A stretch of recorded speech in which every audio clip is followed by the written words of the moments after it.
Congress operation Akarsh అంటూ ఉంటే BRS Ghar wapsi operation అని అంటుంది.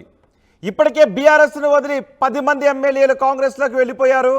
ఇప్పటి వరకు ఆపరేషన్ ఆకర్ష్ కొనసాగింది. మరికొంతమంది ఎమ్మెల్యేలు కాంగ్రెస్లోకి వస్తారు అనే ఆశాభావాన్ని వ్యక్తం చేశారు. 26 మంది బీఆర్ఎస్ ఎమ్మెల్యేలు కాంగ్రెస్లోకి వస్తారు.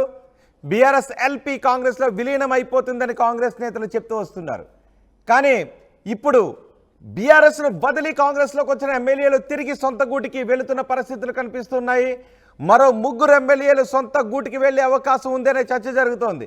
కొద్దిసేపటి క్రితం కేటీఆర్ ప్రశాంత్ రెడ్డితో తెల్లం వెంకట్రావు భేటీ అయ్యారు. కాళీ యాదయ్య, సంజయ్ కుమార్ తిరిగి బీఆర్ఎస్లోకి వచ్చేస్తారు అని గులాబీ నేతలు చెప్తున్నారు. ఇప్పటికే గులాబీ గూటికి తిరిగి చేరారు గద్వాల ఎమ్మెల్యే బండ్ల కృష్ణమోహన్ రెడ్డి.